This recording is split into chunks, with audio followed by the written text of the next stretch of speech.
Hey anyone, I'm Hawk, and in today's installment of the State of Gaming series that we've been doing, I want to talk about the Xbox, and where it's been, where it is, and where it's going.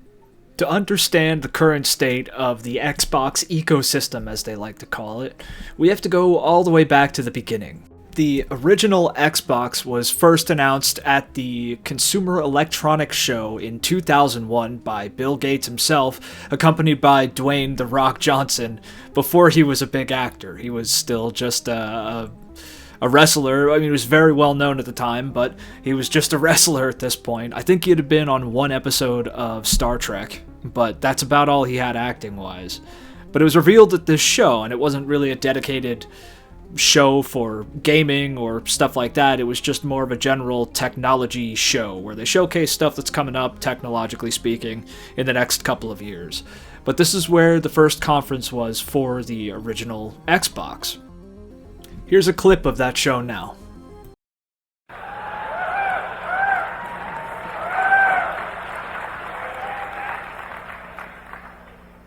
That's fascinating.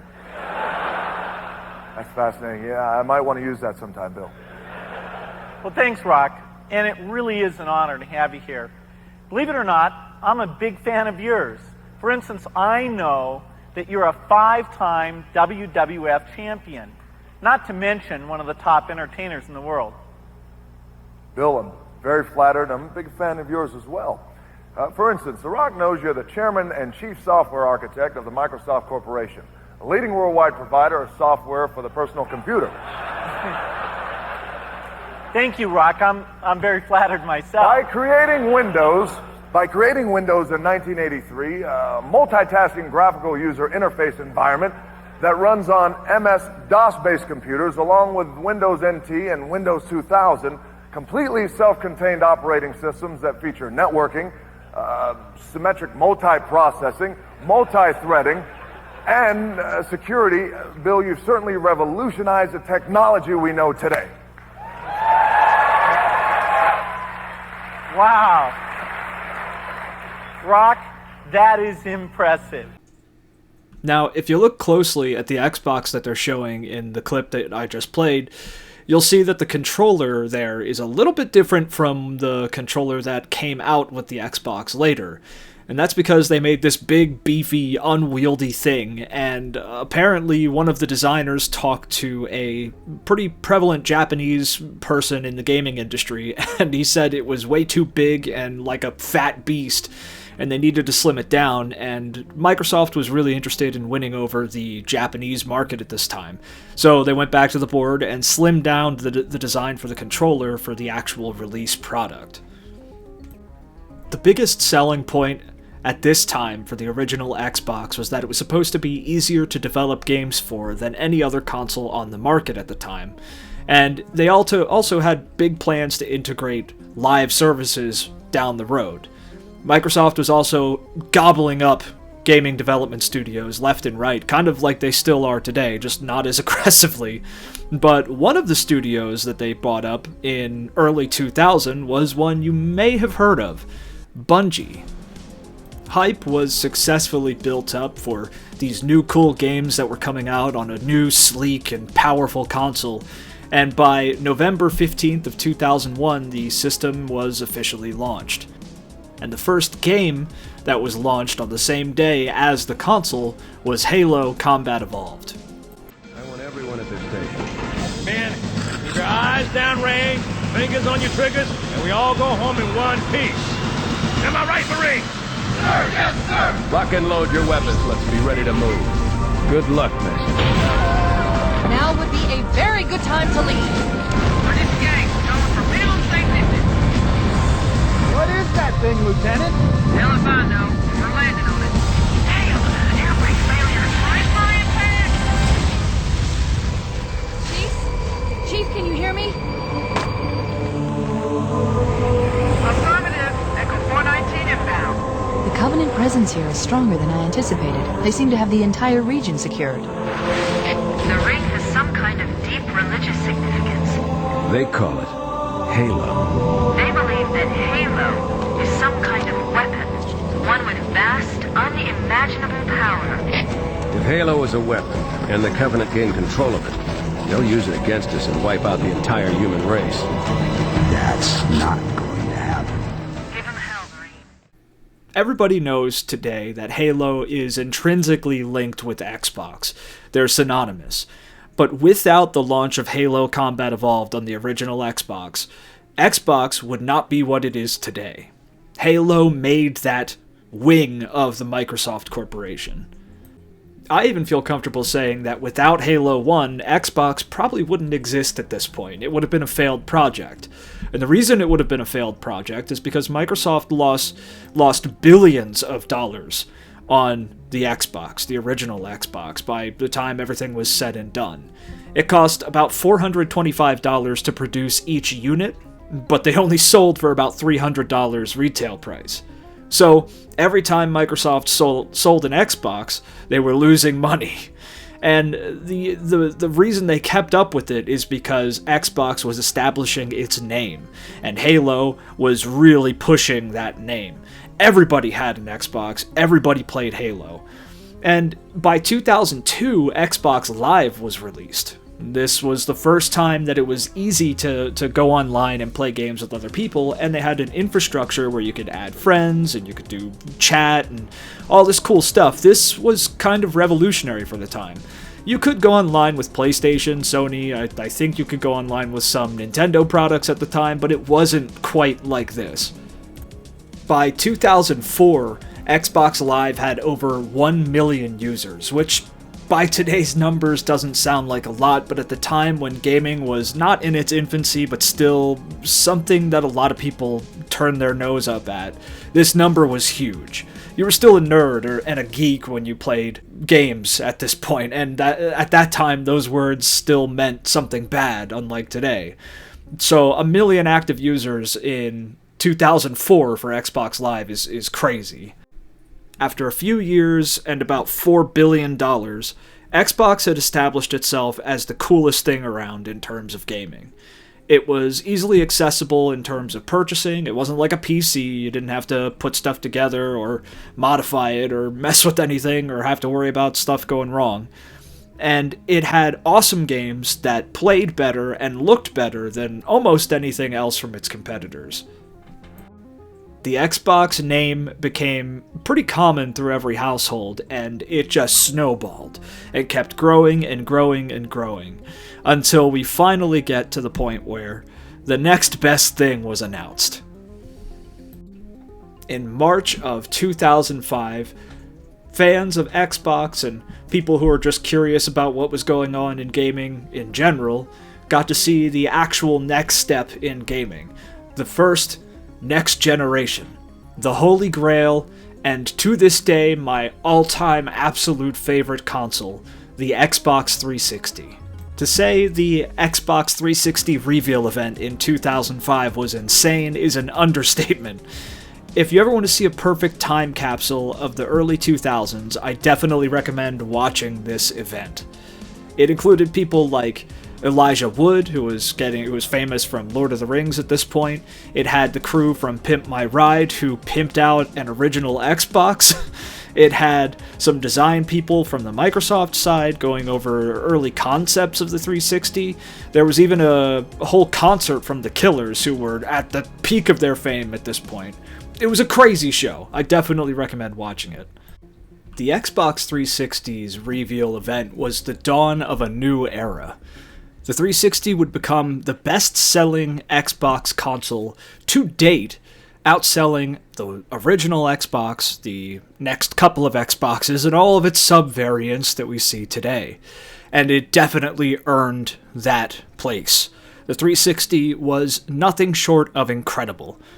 It was advanced for its time, and it had so many exclusives that just sold so well consistently. I'm not going to get into the console war bullshit. I think it's stupid, and Nintendo won decades ago anyway, if we want to be real about it. But this console seemed to be everywhere. All of my friends had 360s. You know, I knew some people who had PlayStation 3s. I had a PlayStation 3 for a time too. I know Sir Felix, I think he said he had a PlayStation 3 too. But It seemed like, at least in my personal experience, almost everybody who played video games had a 360, sometimes two 360s. When the 360 first hit the market, shortly afterwards, I think about a year, maybe a year and a half in, there was a pretty serious issue that affected its sales. The console tended to overheat, and there was, I think, a cooling coil in the back that had problems, and you'd get the dreaded red ring of death, where the ring on the front of the 360 would light up red and it would just become a brick. This was a serious issue, and now at the time, Microsoft still cared about fixing serious issues, so they did a mass recall on the initial 360s that went out, and they repaired the ones that they could and just scrapped the ones that they couldn't, and they wound up kind of doing a soft reboot, re-release of the system, and that's when I got a 360, and I, to this day, still have the 360 that my parents got for me when I was a kid, and it still works flawlessly. By the time all was said and done, the 360 had sold at least 86 million units. That, again, makes this the highest selling Xbox of all time. I believe the PS3 sold slightly more, like a couple million more units than that. But Microsoft also said that they're not going to disclose any more sales info on the 360, and I think that the red ring issue kind of made an impact on this overall number. The bottom line, this was the best Xbox that had ever been released and has ever been released. This was the peak of the Xbox company, and this was honestly my favorite period in gaming. I think this was effectively our golden age, and now I have a whole theory about how we're in another golden age at this point. I think so, but for different reasons. But the 360 will always be the best console that I ever had, and that's totally subjective. The Xbox 360 era also saw the release of the Xbox Kinect, and I don't personally have much experience with it. I think one of my friends had one, and none of us used it, but apparently it sold a lot. A lot of people who had 360s also had the Kinect. And I believe the way it was marketed was very gimmicky, and it only ever stayed gimmicky through its entire existence. And I remember at the time, myself, who I was a huge conspiracy theorist as a kid who didn't know anything. And I'm still kind of am, but at least I know more things. But myself and my friends at the time thought that, it would always be watching us, and it would be recording everything we did all the time, and that might be true, but you gotta keep in mind this was shortly after, like the NSA leaks and stuff like that, so paranoia was pretty high.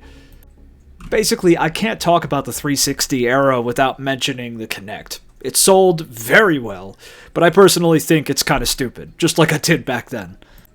Another thing that seemed to grow in the 360 period was the hype around the midnight release. Now, midnight releases for games had been a thing for years and years at this point, but a good example of this would be to look at the midnight release of Halo 3. There's entire days worth of footage out there of the midnight release of Halo 3, both in New York City and in other cities around the country, hell, even around the world. And I don't think we've ever seen anything quite like the midnight release for Halo 3. I think that was the biggest release of a video game, the biggest party for a release of a video game that we've ever seen and will ever see. It was crazy. Another thing that I really loved about this period of gaming history with the 360 is that Microsoft seemed to take a pretty big liking to indie developers and indie games.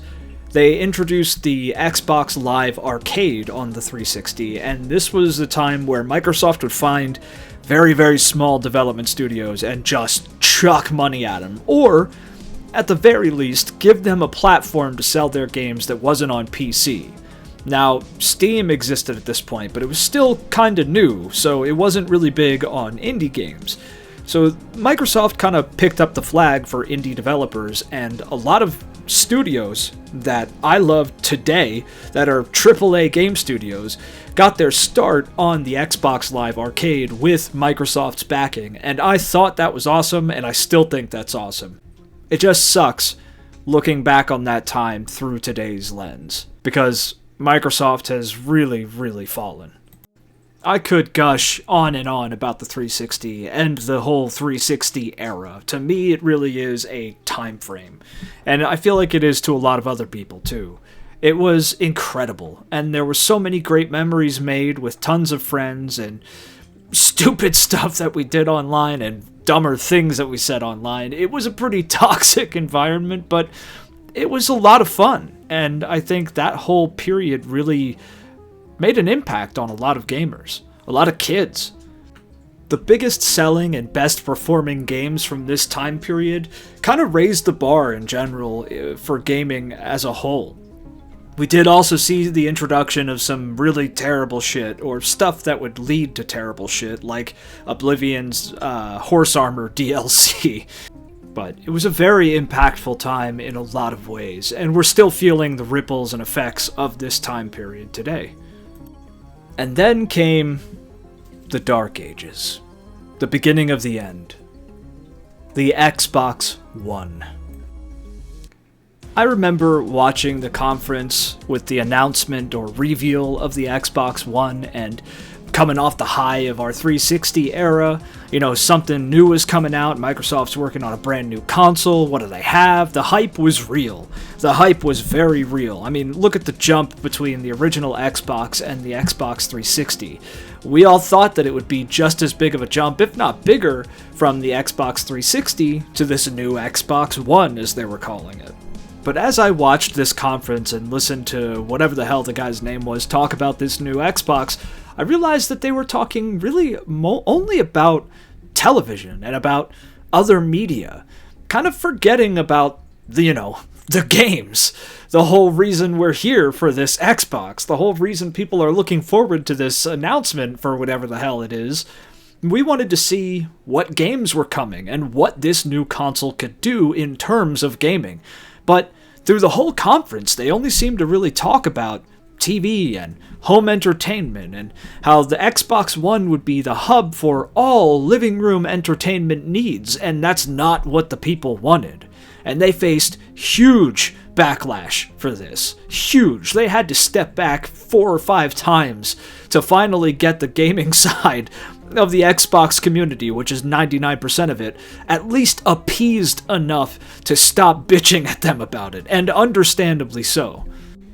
After walking back the initial focus on all other media outside of gaming for the Xbox One, once the console finally released, it was kind of underwhelming.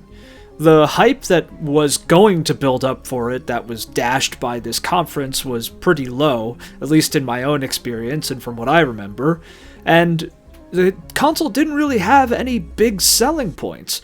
It was apparently better than the 360, graphically it was kind of better than the 360, but there wasn't really much going for it in terms of exclusives or other stuff going on. The game series that made Xbox, Halo, had its last installment on the 360. It was at the end of the 360 era with Halo 4. So it's not like the new console had a brand new, groundbreaking, incredible new Halo game to sell it. The only thing I really remember was the game Sunset Overdrive, which, if you've never heard of it, there's a reason for that. I think Destiny was coming out around that time, or came out maybe later. I can't really remember, to be honest, because there was nothing really noteworthy about the Xbox One era, so to speak. It was riding on the heels of a time that was groundbreaking in every way in the gaming industry for both Microsoft and Sony, but it had nothing to offer that even came close to the era before it. I think Gears of War had kind of fizzled out with Gears of War 4. Personally, I thought Gears of War 3 was the least of the series, and after that I kind of dropped off, but Gears of War 4, I believe, was on the Xbox One.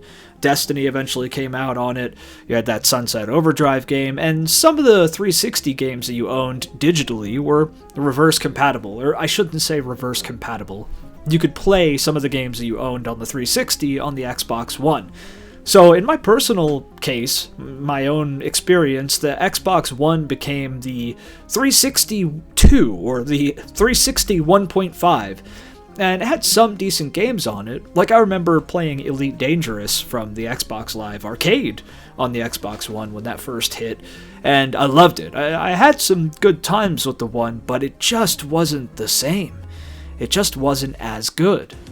Shortly after the release of the Xbox One, Sony responded with the PS4, and at that time, I looked at the PS4, I looked at the exclusives coming out on it, I looked at its, graphics capabilities, and it just outpaced the Xbox One in every way for my personal needs, for what I was looking for, which kind of sucked. This was the first time that I looked at another console like, okay, maybe it's time to switch the main, maybe Xbox just isn't it anymore for what I'm looking for. And that was really when I started to fall off with Xbox. And I think, based on sales numbers, based on trends, based on, everything else that you could see online, most people seem to get on the same boat, too. A couple years into the life cycle of the Xbox One, in 2017, Xbox or Microsoft decided to come up with the Game Pass system, where you could pay a flat rate each month, and you'd have access to a good amount of exclusives and some games that were on both consoles. Basically, they wanted to expand the library and keep adding new games that you could have access to for a flat rate that you'd pay each month. This, personally, isn't something that I really liked. I like to own my games, and I'm very picky with my games, though I'll try almost anything, but if I like something, which I like a lot of things, I'll just outright buy it. That's how I've always been. I don't like subscription services. But I could see how this would work for other people. I mean, it does work for a lot of people. The problem is, though, that it doesn't work for Microsoft. And it didn't work for Microsoft. They've had problems with the Game Pass system from the time it was conceived, and it's only hurt both Microsoft and the development studios whose games are included in the program. With all that being said, I don't have much personal experience with the Games Pass system or subscription service, because by the time it was implemented, I had basically moved on from Xbox, was firmly planted in PlayStation 4, PS4 Pro in particular, and working on getting a new PC again. But here's Sir Felix with his own take on the Games Pass system, because he does have experience with it, and he knows a little bit more about it than I do. Hey, it's Sir Felix the Cat. Let's talk a little bit about Xbox Game Pass. So, I have kind of mixed feelings on this. One, it pretty much does have a good value. If you look at all the stuff you can get. If you're willing to pay for whatever tier it is every month, you do get great options. Like, this is the Ultimate account that you're seeing on screen right now. And I have games that I would definitely play. Ages of Empires 2, Spyro, Metal Slug Tactics, which I also bought on the Switch. Also, they put on Call of Duty Black Ops 2. Now, this one was one that at first people didn't think was going to happen because it's a brand new title. It's Call of Duty. That's the reason they bought Activision, was so they could have these games and basically be like, haha, PlayStation, we have it first, we have it better. But instead it's more, we have it on our app, which, again, I mean, it adds value to it. There's a ton of games on here. And again, this is the Ultimate tier. You have multiple tiers for this one. But there's a good option for everything. I mean, they have the best game ever, Anthem, which is highly underrated, and I wish more people liked it so it wouldn't have died. But again, it's EA, so yeah, it was doomed. But you have the Assassin's Creeds, all the most recent ones. You have the Banjo-Kazooie games. You have Batman, Battlefield. Just basically any genre of game that you want to play, you are going to find it here. So I can't really knock it there. However, the place I can kind of knock this service, it's not as good for indie studios as Xbox used to be known for. Xbox was a indie studio powerhouse. Like, they were the ones who got indie studios known. Think back to the Xbox 360 and all the indie games you can find on their store. You don't really have that. You have more of the, I don't even know how to call it, like more known indie games, like Cassette Beast. It's not a AAA game. It is more indie-ish. and they have it on here. However, this is a game that already sold well on Nintendo Switch, sold well on PC. It's not really as indie as most people would think of the term an indie game. But, I mean, overall, this one is going to be up for you to decide. Is the price worth it? Because again, you get a nice selection of games. You have some 360 titles. I'll warn you on 360 titles. You might not have the DLCs that go along with them. I griped about this one before. I was playing Dragon Age Origins, and yeah, there's no DLCs for it, so you just get the base game. I mean, it's whatever. I personally would prefer to have those DLCs, even if they made me buy them separately. But if they don't want to put them up there, that's up to them. I guess that's another way for them to kind of save a little bit of money. But yeah, every Xbox studio has their games in here. Like you saw, there's some Bethesda. You have a lot of options. But it's up to you. Do you want to support these studios by buying the game, or do you just want to pay like for the introductory offer, which is I believe $1 for a month of the premium tier of this? You can do it. To me, I'd rather fund these studios I like. And I mean, capitalism aside, I do want to see studios that I approve of do well. I want to see them continue to grow. And Halo Studios is not one of them. But see if we can find one here for you. I'm not seeing too many, to be completely honest. There we go. We have the Ni no Kuni games. I want to see these continue to grow. And, I mean, these have been out for a while. They're both pretty cheap to buy right now. But say they were newer, I'm more likely to buy this game. I'm more likely to buy No Man's Sky, because I definitely want to see Hello Games continue to thrive. They've done so well off their game sales. Let's let it continue to grow because of those game sales. And I also like to own my stuff. I buy a lot of physical games because of that reason. Like the new Dragon Quest HD 2D remake. I bought that one because I want to know that I own this game. But that's just me. Really, it's really hit or miss with Game Pass. I see a lot of people hype it. There's people like me who tend to bash it. And I think both sides are really justified. So yeah, again, it's really just up to you. Like Sir Felix said in that clip, the Game Pass system, it has its positives and negatives. He and I personally don't enjoy it too much for similar reasons. We both want to support the companies of the games that we buy. We don't want to just support Microsoft and Xbox and kind of gyp the companies. Yeah, they get paid, but it seems to help them more if you buy the game directly from them or from a service that's selling the game for them, like Steam or whatever. We want to support the companies, and we understand the place of the Game Pass system. It has its place, and if you do like it, I get that. I totally understand that. It's just kind of a difference in philosophies at this point. And now we're in what I call the Series era, where the Xbox Series X was released, but there are also other iterations that are lesser versions of the Series X with different purposes. Like I believe the Series S is primarily just made for Game Pass. It's kind of a streaming box, not so much an Xbox. But we see Microsoft and Xbox, respectively, kind of turning away from the console game because I believe the sales of the Series X and S were nowhere near as high as they wanted them to be. Since the 360 era, or really I should say since the beginning of the Xbox One era, Microsoft and Xbox seem to have just been on a decline in terms of creativity and innovation.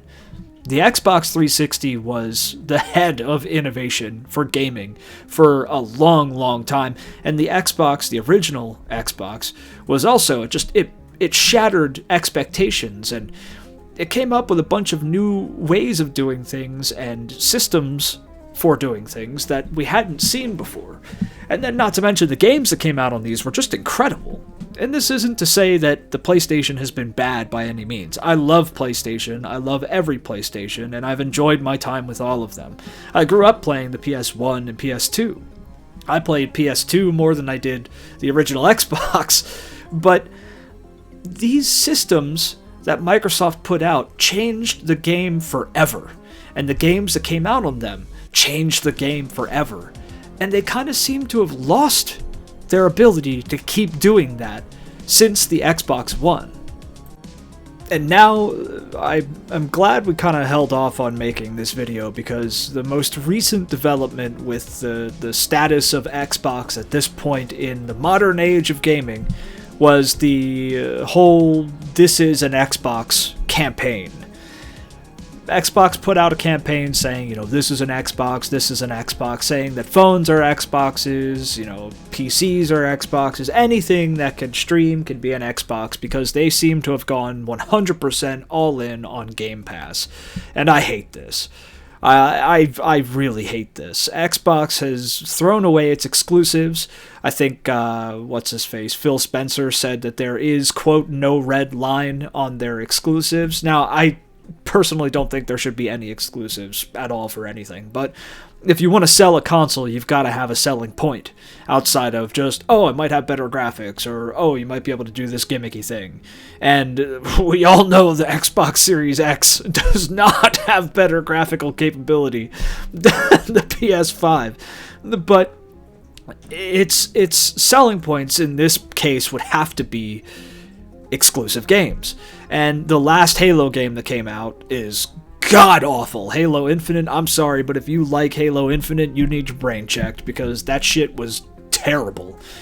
And Gears of War at this point, the last 2 or 3 Gears of War games sucked. Forza's pretty good, but I have a PC. I can play Forza on PC. Why would I get this shitty console to play a Forza game? And I barely even play it anyway. I mean, it's cool, but I barely play it. But they've given up. They've given up on exclusives, they've given up on their consoles, they've given up on their player base. And I am very glad that I got out of the Xbox player base in the era of the Xbox One, because I'm a lot happier with my PS4, my PS4 Pro, my PC, my PS5. These consoles still have stuff coming out on them. These consoles still focus on gaming as it's always been. It's just sad to me to see where Xbox has gone. And it's shocking. It's still kind of shocking to see a company as big as that just kind of become a shell of its former self. A company that I grew up loving. A company that I grew up, consuming their products and had a hell of a time with my friends and even family. Like the 360 and that era made such an impact on me. So it sucks seeing where Xbox and Microsoft is today. And here we are. Xbox is a shell of itself and relies exclusively on streaming services to try and perpetuate its corpse effectively. I have no faith in Xbox at this point, and I have little faith in Sony, to be honest. I mean, really, Nintendo's the only one still innovating that much at this point. It's Nintendo first, Sony second, and Xbox last. It sucks. But there it is, the state of Xbox. Hey, thanks for watching. Give us a like if you enjoyed it, and dislike it if you didn't. Let us know what you think about the channel. And don't forget to subscribe. Tell your mom.